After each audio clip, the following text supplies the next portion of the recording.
Husband said I choose your sister. I said okay and calmly stopped paying sister rent. Now they know not to bite the hand that feeds them, and apologize, but I blocked. I'll never forget the way he said it, like he thought he was telling some profound truth. I choose your sister. 4 words. That's all it took to unravel everything I'd built, everything I'd sacrificed. It wasn't just the betrayal of my husband, it was the betrayal of my own sister. Barbara. The one I had bent over backwards for, financially, emotionally, and practically. It was like a slap in the face from both sides, one I never saw coming, although looking back now, the signs were there all along. Jason and I had been together for years. We weren't perfect, but I thought we were solid. I worked long hours at a high-stress job to keep us comfortable. Jason, on the other hand, hadn't worked in over a year. He claimed he was focused on being a stay-at-home dad to Mason, our 3-year-old, but I'll be honest, most of the parenting was still falling on me. Still, I told myself we were a team. I handled the money, the house, the big decisions, and he existed in the spaces I left him, or so I thought. Then there was Barbara. My sister. She was the golden one, slim, beautiful, charming in a way I wasn't. While I was out there struggling to keep everything afloat, she was out there, finding herself. That's what she called it when she couldn't get a job or figure out what she wanted in life. I paid her rent for years, helped her out when her bills piled up, and constantly gave her the kind of support she never seemed to give back. It always felt like I was picking up her pieces. And apparently, while I was busy doing that, she was sleeping with my husband. It all came crashing down one night. Jason had been acting strange for weeks, more irritable, more withdrawn. I assumed he was stressed or restless, maybe even a little resentful that I was working so much. I gave him the benefit of the doubt because that's what I always did. But that night, he sat me down as if he were going to make a heartfelt speech, and instead he dropped a bomb. I've been seeing Barbara for a while now. He said, like I should understand. 5 months. And I realized I chose her. I just stared at him, waiting for the punchline that never came. When I asked him how long he'd been planning to destroy our family, he didn't even flinch. He just shrugged. We're not a family anymore, not really. He said. You're always working, always stressed. You've taken on too much, and honestly, Barbara understands me in a way that you don't. She makes me feel alive again. Alive. That was the word he used, as if I'd sucked the life out of him by keeping a roof over our heads, paying all the bills, and raising our child while he played the role of reluctant stay-at-home dad. And Barbara? She made him feel alive, of course. She had nothing but free time and a rent-free apartment that I paid for. I didn't cry. I didn't scream. I didn't even raise my voice. I looked at him, then at Mason playing with his blocks in the next room, and I knew I couldn't afford to break down. So I nodded like I was agreeing to something mundane, like dinner plans. Okay, I said. Jason blinked at me, clearly expecting me to fight or beg or do something dramatic. Instead, I remained calm. I told him to pack his things and leave the house immediately. You can live out your fantasy with Barbara, I said, but don't expect to come back. And don't expect to have anything to do with Mason. You've already proven that you're not in your right mind. Jason, of course, tried to turn this around on me. He accused me of being selfish, of not appreciating how much he'd done for our family. I just stood there and watched him work himself into a self-righteous frenzy, trying to justify the unjustifiable. But I didn't give him the response he wanted. He left that night, suitcase in hand, and moved in with Barbara. And as soon as I saw his taillights disappear down the street, I picked up my phone and canceled the automatic rent payments I'd been making for her apartment. We'll see how long her little fantasy lasts without my money. It didn't take long for reality to set in. The first phone call came a week later. It was Barbara. She sounded desperate, asking me why her rent hadn't been paid. I calmly told her that I'd stopped covering it. You're an adult, I said. You're with Jason now. He can handle it. She stammered something about not being able to afford it, and how it wasn't fair to just cut her off like that.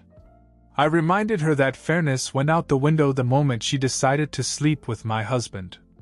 Then I hung up. The next call was from Jason. He started off angry, accusing me of trying to ruin their relationship out of spite. I laughed at that.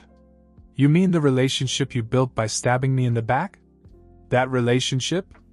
I asked. Then I told him the same thing I had told Barbara. I wasn't paying for either of them anymore. You wanted to build a life together? Then go ahead and build it, I said. But you're going to do it without my money. At the end of the month, Barbara and Jason were evicted. Apparently, Jason hadn't been very forthcoming with her about the state of his finances. He had been living off my income for so long that he had no savings, and what Barbara had managed to scrape together wasn't enough to cover rent, let alone everything else. They ended up moving in with a friend of Barbara's, but that arrangement didn't last long. I heard through the grapevine, mostly from Barbara's social media, which I had stopped following but couldn't help but check from time to time, that they were bouncing from couch to couch, struggling to keep their heads above water. Meanwhile, I was thriving. Cutting them off financially lifted a huge weight off my shoulders. I had more money, more time, and more peace of mind.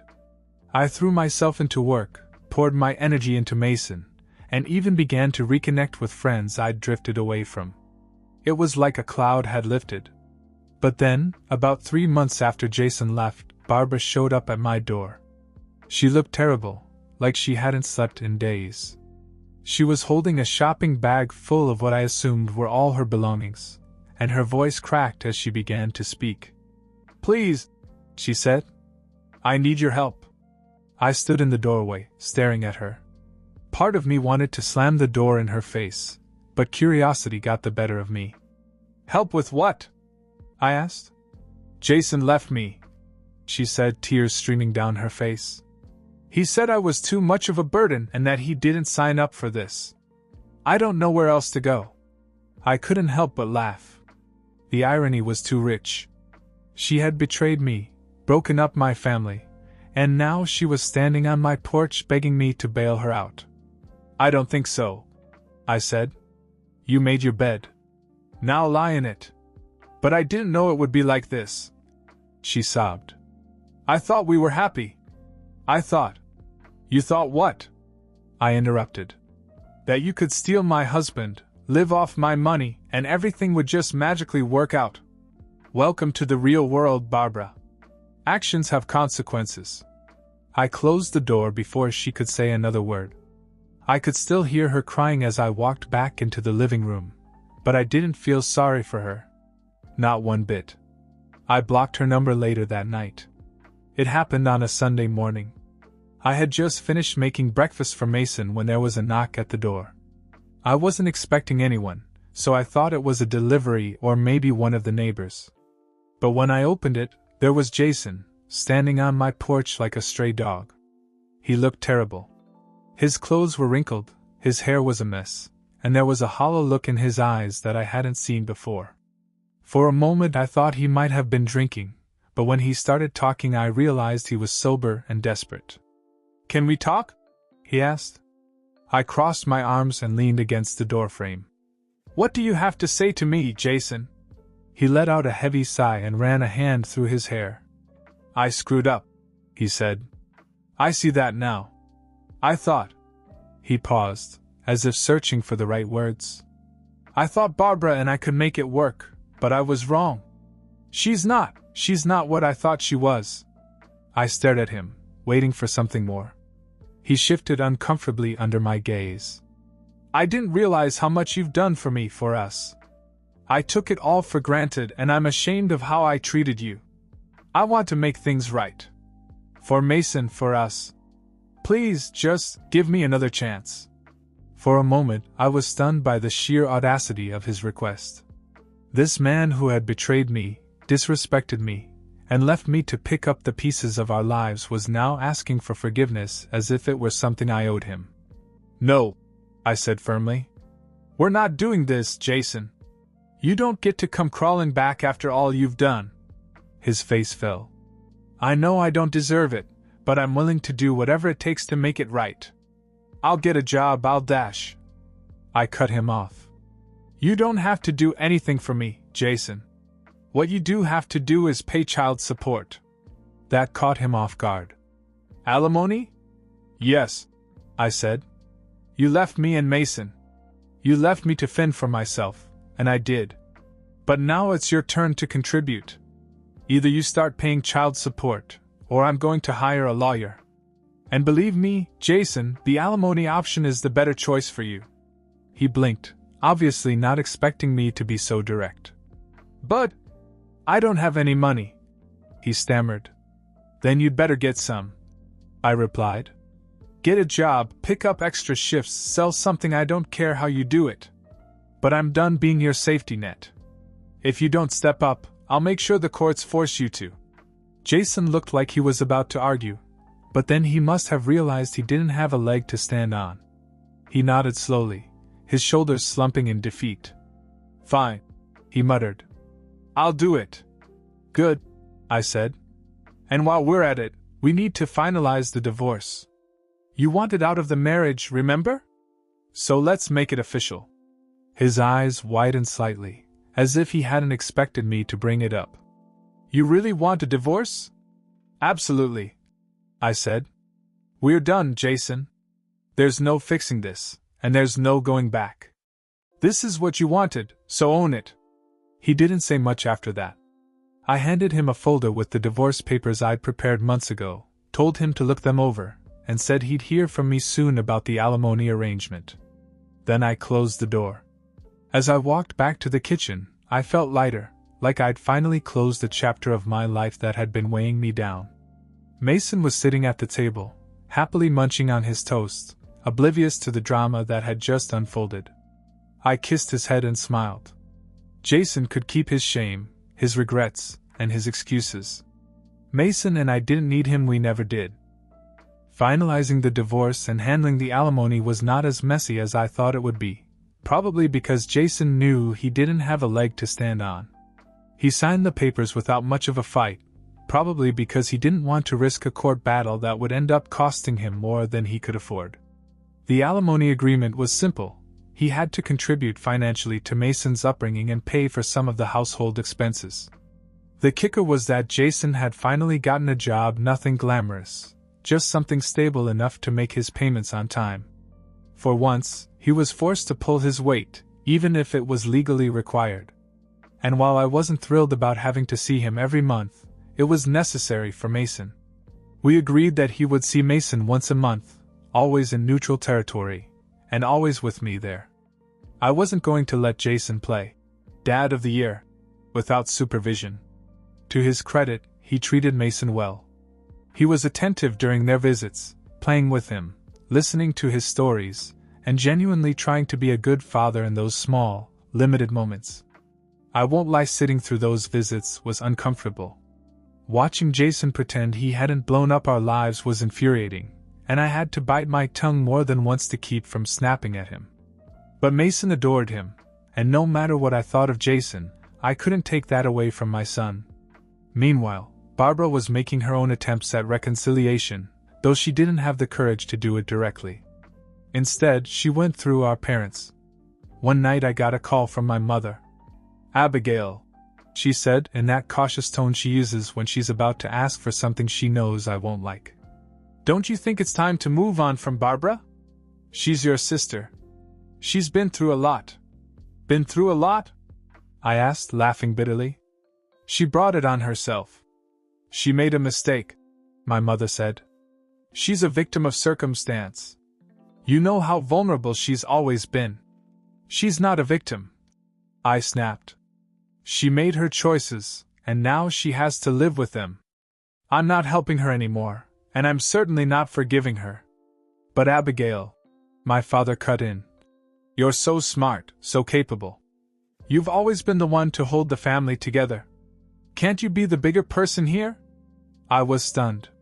It was as if they thought my intelligence made me a doormat, someone who should absorb any betrayal because I was strong enough to handle it. "No," I said firmly. "I'm done being the bigger person. I helped Barbara for years, and she repaid me by stabbing me in the back. I'm not paying her bills, and I'm not letting her back into my life. If you want to help her, that's your choice, but don't expect me to. That was the end of that conversation. For a while, my parents tried to guilt me, saying things like, "Family is everything, and you'll regret this one day." But eventually they stopped. I think they realized I wasn't going to budge. Barbara, on the other hand, didn't stop trying. She sent me messages on social media, emails, even a handwritten letter once, begging me to forgive her. She blamed Jason for everything, said he manipulated her, and claimed she missed having me in her life. But I didn't respond. For 8 months, I watched her flounder. She struggled to find work, and from what I heard, she bounced between living with friends and staying with our parents. It wasn't my problem anymore. One day, I blocked her completely. No more texts, no more emails, no more second-hand updates from my parents. She was out of my life forever. I wasn't angry anymore, not really. I just realized I didn't have the energy or desire to carry people who had proven they didn't deserve my support. I had to focus on Mason, my career, and my own peace of mind. Cutting Barbara off and managing the new co-parenting arrangement with Jason wasn't easy, but it gave me something I hadn't felt in years: control over my own life.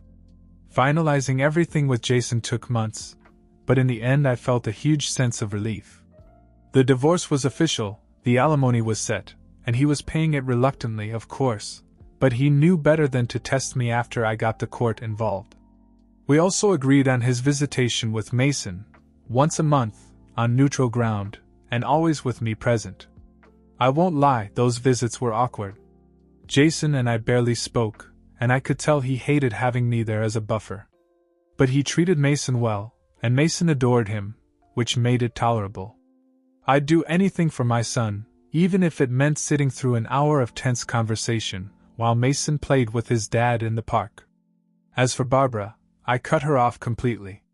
She tried to reach me through every possible channel: phone calls, texts, social media, even emails. When I didn't respond, she went through our parents, who wasted no time guilting me. "She's your sister," my mother said during one particularly frustrating call. "She made a mistake, Abigail, but she's a victim of circumstance. Jason manipulated her." "Manipulated her?" I shot back. "She had a choice, Mom. She didn't have to sleep with my husband." "You're smart," my father chimed in. "You're above all this anger. Be the bigger person." I almost laughed. I am the bigger person. That's why I paid her rent for years while she couldn't get her life together. That's why I helped her every time she asked, even when it hurt me. But I'm done being her safety net. She can make it on her own. And with that, I ended the conversation. I wasn't interested in being guilted into forgiveness, and I certainly wasn't interested in helping Barbara financially. Cutting her off had been the best decision I'd made in years, and I had no intention of going back. A few months later, my parents told me that Jason and Barbara were back together. Apparently, they'd kept it a secret, probably because they knew how pathetic it made them look. My parents talked about it as if it were some great tragedy, as if I should be heartbroken or outraged. I wasn't. "Good for them," I said, brushing it off. "They deserve each other." And I meant it. Let them have their drama-filled lives together. I didn't care. I was too busy being happy. You see, in the midst of all the chaos, something unexpected had happened. I met someone. His name is Mark, and he's everything Jason never was: kind, thoughtful, reliable.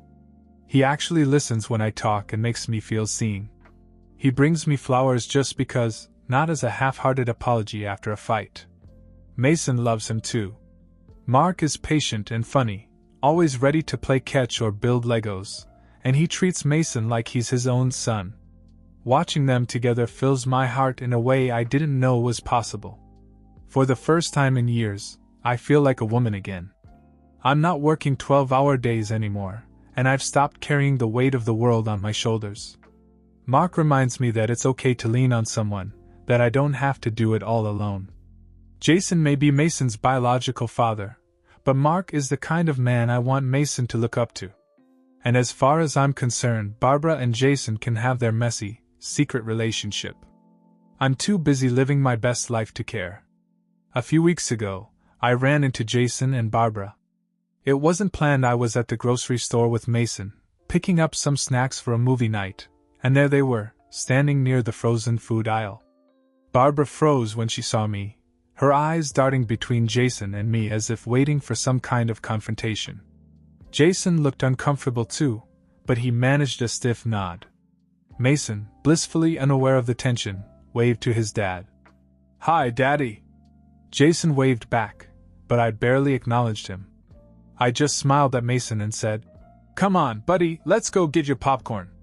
Then I walked away without giving either of them another look. It wasn't until I got to the checkout line that I realized how significant that moment was. A year ago, seeing them together would have made my blood boil.